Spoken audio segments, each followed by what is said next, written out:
Good evening, everybody. So I'm having a Facebook conversation with a group of our actors, with our Prison Break actors, funny enough, just over here on Facebook. Um,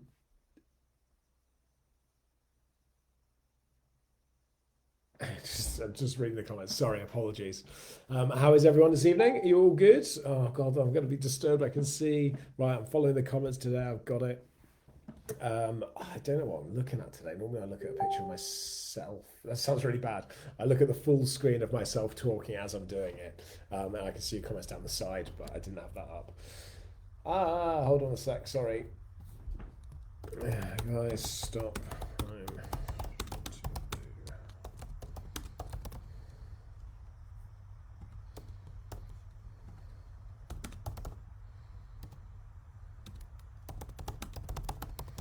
This is gonna be boring. Just watching Joel just type messages. Okay, right. How are we doing? So Louise is good. Evening, Laurie. Hello, Keely. Cool. People are well, which is good. Right. Any major subjects we want to talk about today? Maurice still in the caravan. Blimey. It's been weather for a caravan as well. The last, well, certainly I think it was last week, wasn't it? We had the storms. Hmm. Apologies about my mug. My kids got it for me for my birthday. Um, so yeah, I'm drinking tea this evening. The reason I'm drinking tea is because tomorrow evening we have Chrissy's leaving due at the prison. So I'll be drinking tomorrow evening. So I thought this evening I would just drink tea, to be honest. So that's what I'm doing. Right, let's have a quick look and see what we're going to do. I've got a couple of bits. I've got this, which I wanted to talk about, which no doubt I will get in trouble for, but fuck it, I don't really care anymore. So yeah, so I was going to speak about this. I'm going to turn down these guys. I'm going to turn that off because they are distracting me, and that's gone. So that's good. And yeah. Anything else really you guys want to talk about tonight? So I've got some other bits and pieces I need to do this evening. I've got some editing I need to do. I've got a few bits over here that I need to sort out and wrap and kind of get sorted and finished. And I've got a few bits I need to sort out ready for tomorrow for Chrissy's party. But other than that, I'm kind of just at least fancy free this evening. Kids are on their way to bed and stuff. So why don't we get stuck right in? Should we start here? Should we start really high end in terms of what this is? So this is obviously a DVD. It's called Inmate Zero. You may notice, if I bring it a little bit closer, you may notice the picture just down here along the front. You may notice what this looks like. And if I flick it over in the back, you may notice just the background here. Prizes for whoever can guess that first. I haven't opened it yet, so I'll open it actually and see if there's any more pictures inside, or see if there's a picture disc. Let's see what it looks like. It's called Inmate Zero. There is no escape. It's a 15. So, oh crap! I missed loads of comments. Hello, Dave. Hello, Cheryl. Hello. Sorry, Rachel. Alex. Alex has popped over from. He was on the messages a second. Love my face mask. We're wearing it at work. They don't seem to glasses very well. Yeah, our face masks are cool. So, right, I'm going to stop reading comments because I want to get into this because this has really pissed me off. Really pissed me off. I'm going to explain the reasons why for those of you that haven't followed the story so far. I don't know if you guys saw it. I will show you again in a second. I've got the other case here. It turned up actually. I bought it from Amazon. I can't remember how much it was. I think it was $2.99. Might have been $3.99, $2.99, $3.99, something like that. It was definitely under a fiver. But I don't know if anybody recognises this. Does anyone recognise what this is? Maurice, I'm looking at you specifically. There's another picture here at the back, just underneath there on my fingers. I can't clean my nails off. I don't know if anyone recognises that building.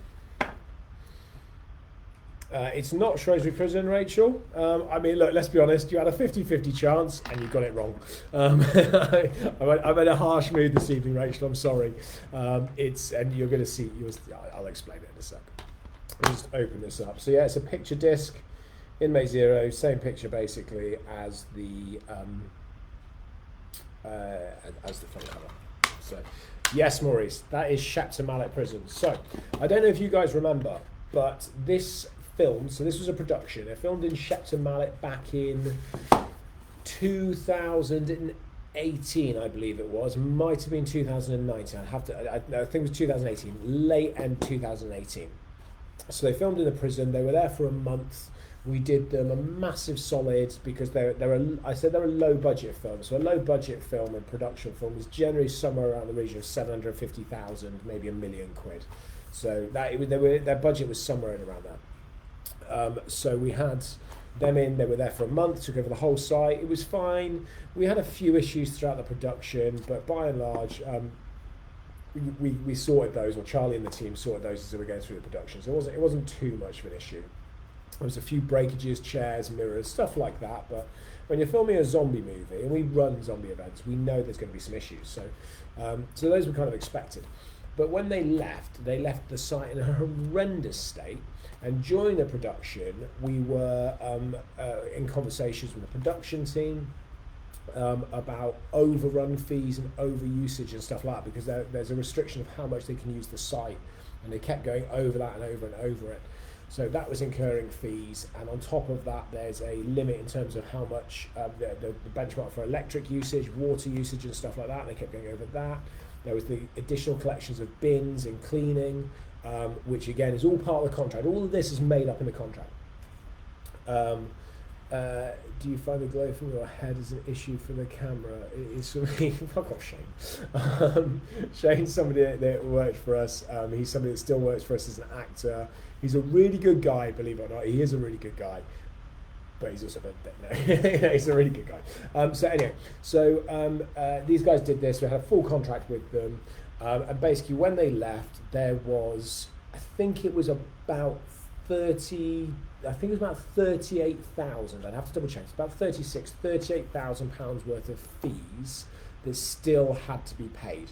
Some of that was money that hadn't been paid for the location hire, and some of it was cleaning money, some of it was overrun money. There was a huge issue in terms of the strike. They were supposed to leave on a Friday. They didn't actually leave until, I think it was the Thursday the week after, so it meant we had to stay closed for a further 6 days, and then we had to spend 2 more days cleaning the site afterwards. So it was a huge thing. So 38 grand. Anyway, I'm not going to bore you with the details, but basically I went through the whole process, trying to get the money from them. Yeah, we're going to pay it. Yeah, we're going to pay it. Yeah, we're going to pay it. Nothing. And every time they said that, we kept sort of going through this circle. We tried to avoid court and everything like that. In the end, we had to do it, so we took them to court. Took them to court, went in, they didn't contest it, we won. So bailiffs went around to get the money.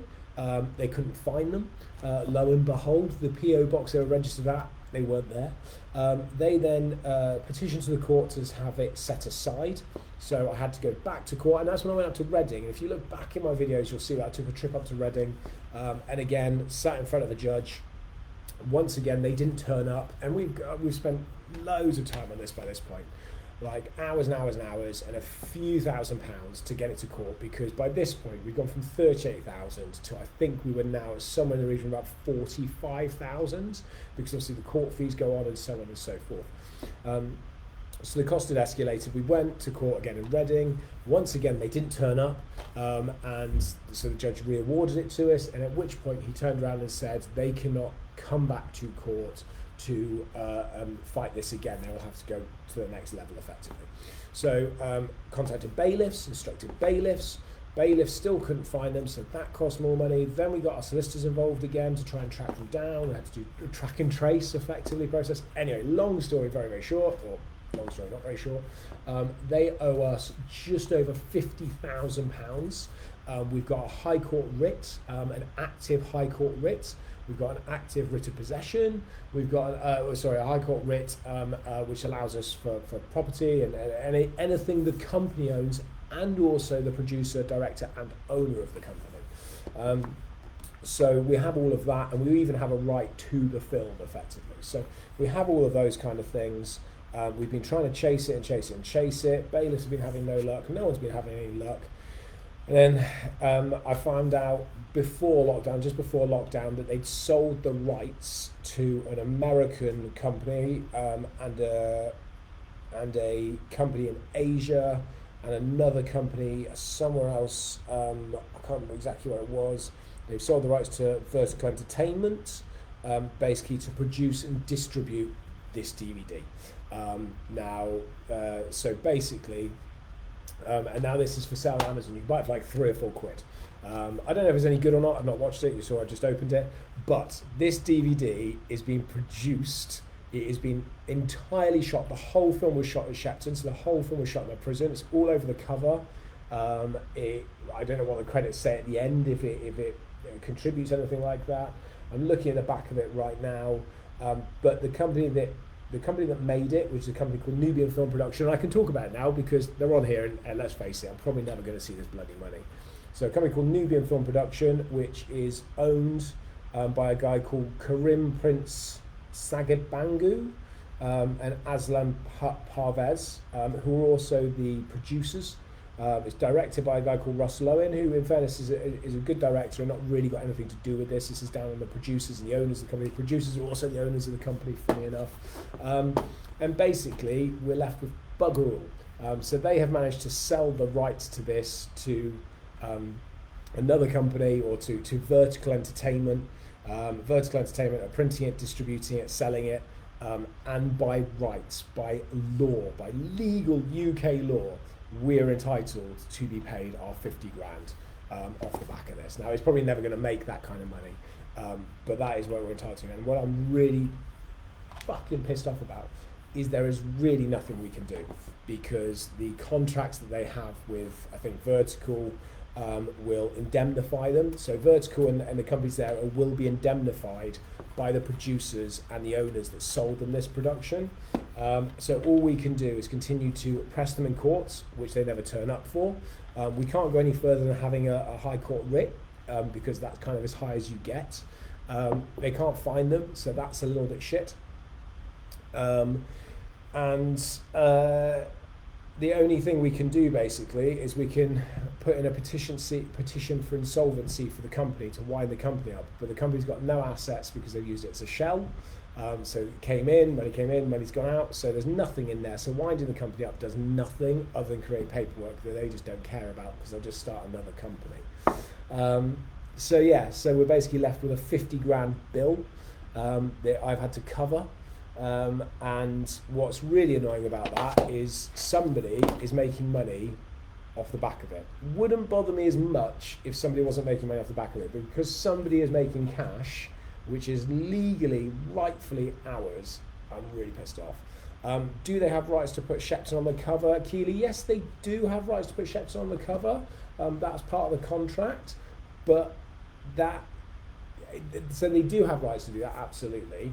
And they are allowed to kind of depict it how they like, but they also are legally obligated to pay that bill. I can't go after the company that they sold it to. I've spoken to the company they sold it to, but they're indemnified. So whilst I can issue legal proceedings, I'm pretty sure that what they will turn around and say is their contract with the guys that sold it to them, which is a company called Golden Crab Films, GC Films and Nubian Film Production. So they're the creators. They're the two companies that are owned by these guys, by Karim and by Aslam. So they own those two production companies which created it, and then they've sold it to Vertical Films, and they will have sold it with an indemnification. So basically, Vertical could just go, we didn't know that contract was in place. It's got nothing to do with us. You have to chase those guys over that. And all of that, even just getting the solicitors to send letters and dig into it, we're talking hundreds, if not thousands of pounds we're going to have to plough into it. And basically, I got to make the decision, is it worth, it's probably going to cost me somewhere in the region of about 2.5 to 3k to have the solicitors really chase this down quite hard, in addition to what we've already spent. And I've got to weigh up, is it worth it? And to be honest, I don't know if it is.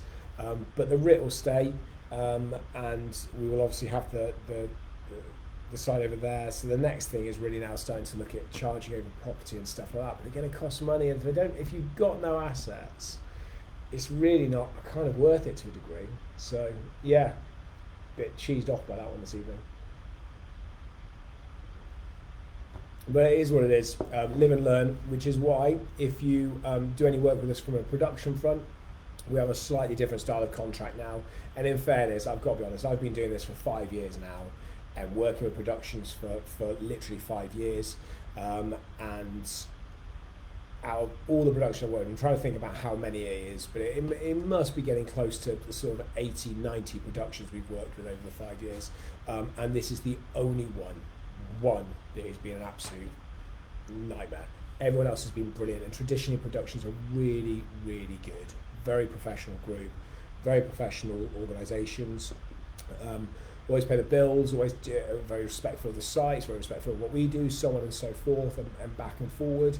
And this has been the only one that's been a nightmare. Up until this point, I've not actually been really allowed to talk about it too much. I've not been able to name people or companies because of the impact it can have on the legal proceedings. But the fact that we've actually got the writ, bailiffs can't go out at the moment because of lockdown. They're still not allowed. I don't think it's a social distancing. So because we've got all that, because that's all done and dusted, because it's for sale, I can talk about it. And to be honest, I'm not going to stay quiet any longer. So if anybody wants to track these guys down, we'll give you 10% of anything that's recovered. I don't know if I get in trouble for that one. I've probably just put a warrant out on their heads, put a price on their heads. So yeah. That's the way it is. And it is unfair. I can see Diane saying it's unfair. It is unfair, but you know what? You live and learn in life, and I'm a strong believer. If I ruminate on this and hold on to this, it will drag me down. And the fact that they've done that is on them, not on me. Our company's gone on. It's survived. It's grown. We're absolutely fine financially. Yes, we're down 50 grand, but we'll be okay. And I just want to make sure that basically nobody else falls into the trap of those guys. Oh, that's interesting, Laura. Bailiffs can visit from 24th of August. I will speak to the bailiffs that we have. We used, I think, DCBS or DBCS, which is the can't pay, take it away guys. Because I thought, well, we're trying to get on TV at the same time. So yeah, so they'll be out chasing it. The problem is actually they can't find the damn guy. They've been to his house, and he doesn't live there anymore. He splits up, I believe, with his ex, and she lives there and everything's in her name, so he doesn't live there. So actually tracking him down has been a bit of a nightmare. But yeah, that's it really. But I think quite a lot of the people that worked on the production didn't get paid either. So I think some of the professional guys that worked on it didn't get paid, and some of the actors didn't get treated particularly well. So yeah, that's it. Anyway, so that's that one. At some point I'm going to watch it, because to be honest, I hope it's good, because this concept of it, this is kind of probably that gets me the most. The concept of it is really sound, and actually bits of it look really good. And I think that the trailer looks quite good. I might watch it. What I might then do is I might just stream it online. I might just chuck it up online for free, so nobody ever has to pay for it ever again. So can I get in trouble for that? I don't think so. Technically, I own the damn thing. So that's it. Okay, right. Let's get off that. Let's talk about something else. What do you guys want to talk about? What do you want to hear? Evening, Satty. Hello. You ask me tomorrow, Satty, when we're sat down over a beer, and I'll tell you. I'm excited that bailiffs can visit from the 24th. I'm just going to tap that into Google actually a second and just see what the crack is. So bear with me 2 seconds. If somebody, just put a message in. If somebody wants to flag up anything you want me to speak about, we'll have a quick look.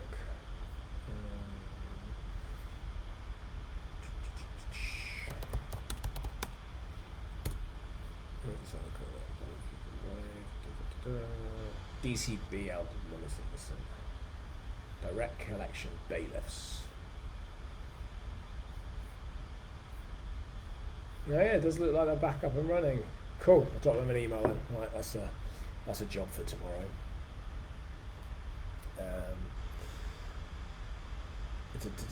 Yeah, if you haven't heard, basically these guys that made this film at Shepton Prison screwed us for 50k. That's it. Right. Yeah, today was good. We had photographers in today taking photos from the roof of the site, so they could have a look at the views and stuff like that. I had a couple of meetings with Lauren, because we're doing Night Behind Bars. So Lauren's doing Night Behind Bars. We were just going to run one event in September, but it got shared on social media via the Visit Shropshire pages, which is the organisation that deal with tourism and visiting in Shropshire. That's why they call Visit Shropshire. And they shared it for us, and that went to like 73,000 people or commented on it. It just went to millions of people. So we ended up having to put 3 more nights on in September. So we've got 4 Night Behind Bars happening in September.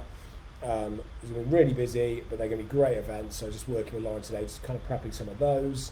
And going through a few bits with that. I spent some time in the restaurant. We met with our PR company this morning to have a discussion about what's happening in the next 5-6 months.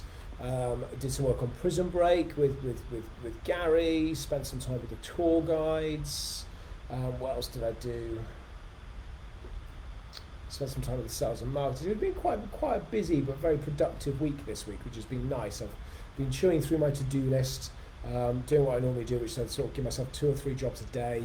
I've been getting through those. I've got some really big jobs out the way this week, getting all the activities, tours and events onto our booking system for next year, so you can now book anything you like up until the 3rd of January 2022, which is very exciting. Been working obviously on the purchase of the prison, just slowly ticking away at that, slowly plugging away.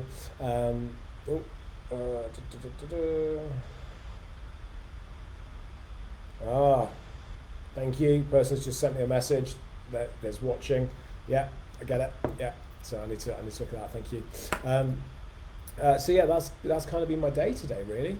And just now gearing up for tomorrow evening for Chrissy's leaving do. Oh, Chrissy was in today, so I met with Chrissy and Lisa doing additional handover stuff, just getting the final bits done, really, in preparation for her going. Yes, that was it. Am I going to be doing a live night again with Lauren and Stacey? No, Lauren and Stacey are fired. Should I just hang up? I'll just end the video there and everyone will be like, what? Cliffhanger? Oh my God. Yes, we are planning on doing it on the 19th. I'm just going to check my diary. We're planning on doing it on the 19th of September.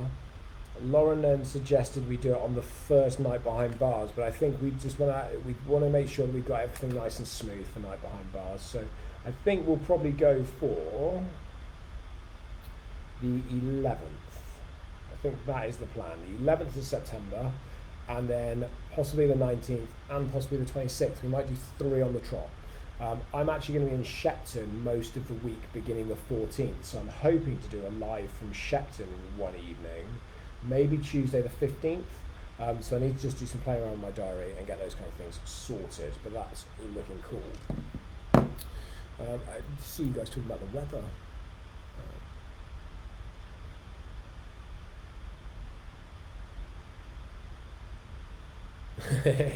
Yeah, maybe Lauren and Stacey will be firing me in fairness.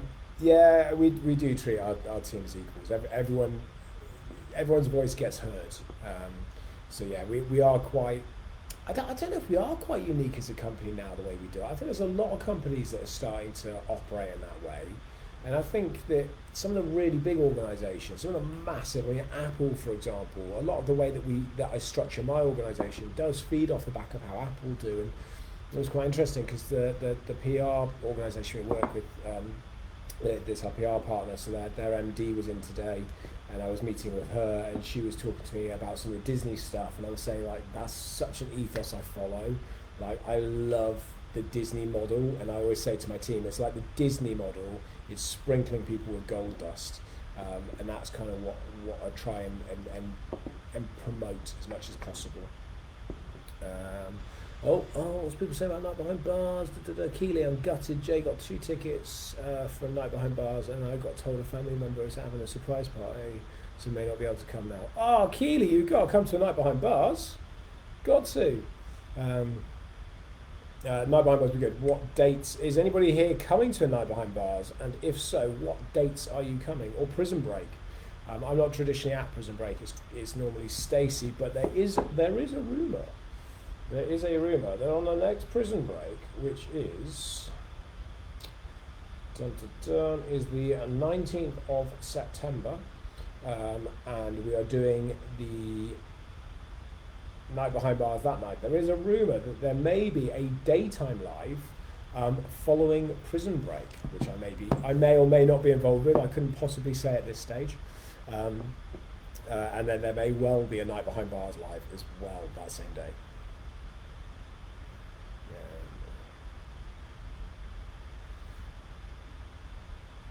So I'm just trying to do these.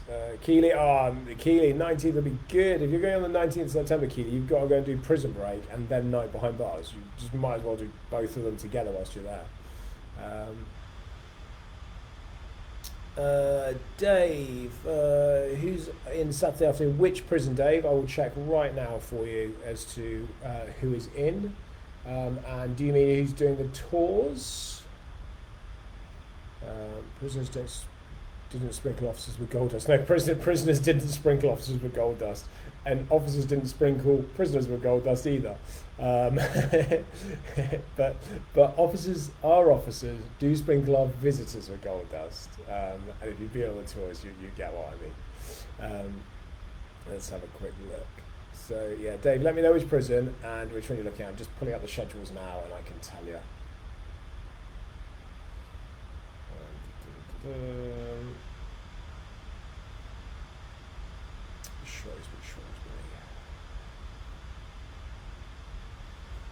This could be really awkward now, Dave. Dave's just asked who's in on Saturday because he's coming up for a tour with Kerry, and so yeah. So I guess if I tell you Shrewsbury, so I'll tell you who's in, Dave. Is this going to mean that you may not come, or you'll be really excited to arrive, depending on who's on shift? So Saturday, Lauren's in. Lauren's there. So Lauren's working, Sandra's working, and it is Keith Wilcoxon doing the tours on Saturday. So Officer Wilcoxon, which is probably a good thing because we'll have a few drinks tomorrow night. Won't be anything too heavy, but Graham likes a little tipple on a Friday night. That's his vice. But yeah, so Keith will be in doing the tours both days. On the weekend, it looks like the Ebony and Lucy own the restaurant. Stacey is doing escape rooms. And yeah, Most Haunted are in the evening. I think Most Haunted are doing a sleepover this Saturday. So a lot happening, a lot going on. So Dave's about to say, Keith's on, I'm not coming for a tour now. I don't know if you guys know, do I have it here? I do. Keith wrote a book of poems. Well, Keith's been writing poems. Keith is an amazing poet, really, really good poet. And over his 25 years at Shrewsbury Prison, he wrote loads and loads of different poems. I think I mentioned this before in one of my lives. He wrote loads of poems, some poems about officers, some poems about prisoners, never obviously dropped names, so he did with officers but not with the prisoners, things about what had happened and stuff like that. So some amazing poetry. And when they closed the prison, somebody compiled all of the poems that he'd written, and they put it into a book. And it was printed and it was given to all of the officers before they left. It's called The Dana Unscrewed, a collection by Keith Wilcoxon. Randomly, the picture on the front is so similar to our logo. I mean, it's obviously a set of hands on bars. But yeah, so it's huge. I mean, you can see the size of it. I don't know if it's got page numbers in it. I don't think it has, but there is so many of them. And I was lucky enough. So when we took over the jail, we found loads of different stuff, things that had been left. And I found in an office, it was actually in what is now the sales and marketing office. I'm just sort of cover up. I found in a cupboard, which originally it was the sales and marketing office now. Sorry, I get so distracted doing these things. I really should just put people on here and just chat to people and ask questions and stuff. It was the sales and marketing office now. It used to be the operations, or it used to be the comms room. So it was where all the CCTV screens were, where they controlled the prison from, basically upstairs. It's right in the middle of the gate lodge. If you look at the front of Shrewsbury Prison, you see the two turrety bits that look like a castle, and in the middle you've got that window just below the bust of John Howard. In there is where the comms room was, the ops room, and that's where the CCTV and they control the entire prison from. And in one of the cupboards, at the back, underneath a pile of paperwork, like a big wad of paperwork and files that have been left there, loads of prison information basically, and how-to guides and how to use the CCTV. And underneath everything, I found that. So it was a brilliant find. I didn't even know Keith at the time. I met him once when I found it. And then I pulled this out and showed one of the officers that used to work for us, and he told me what it was, and then he's got a copy, and I think a few of the officers still got a copy. Let me try and find you a poem quickly, and I will read a poem.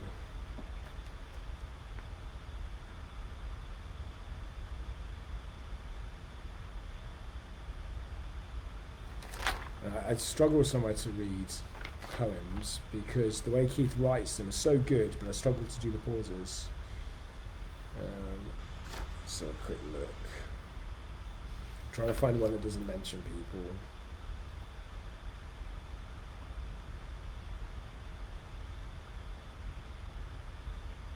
I'll do this one. This is for. Oh, do you know what? I'll do this one. This is for.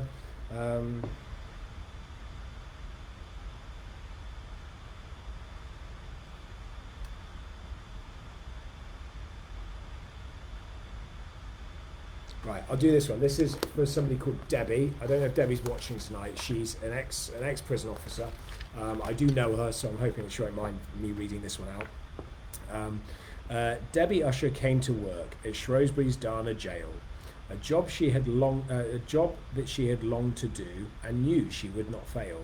She passed her training, worked so hard, was well up in her class. She was convinced she'd come up trumps. She was a clever lass. Bravely she walked through the doors and took her place with pride. With all the other officers, she stood there side by side. She did her job exceeding well, and this we feel is true. No matter what our Debbie does, she'll be a damn good screw. So I'm going to find another one because there's some really good ones in here. But Keith's, like I say, Keith's an amazing poet. And he sits there when we go out drinking and stuff. So if we go out for food and drinking, he's notorious for, like, he'll get a napkin, you'll see him scribbling in the corner, and he'll just throw this napkin down and produce this amazing masterpiece. Let's see if I can find some shorts. There's some amazing ones in there. Stuff about governors with stories. Trying to see if I can find one about Graham Goodwin. Oh no, everything's correct.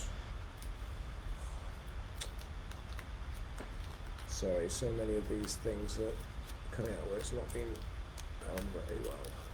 So yeah, I don't want to bore everybody. I'll do a Lauren, I'll lose viewers. Lauren was really funny the other day because I was chatting to her after she did a live on the weekend. And she turned around and she went, I lost followers after my live. I told her not to count followers. Okay, let me see if I can find another one. I'll do one more and then I will call it a night. Got some really long ones.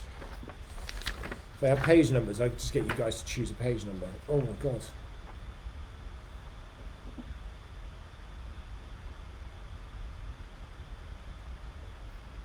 There's one here called Laura's Muff, but I don't think I'll read that one.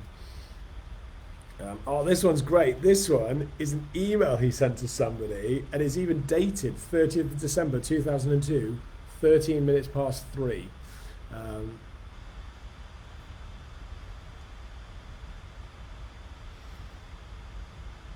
have a quick look.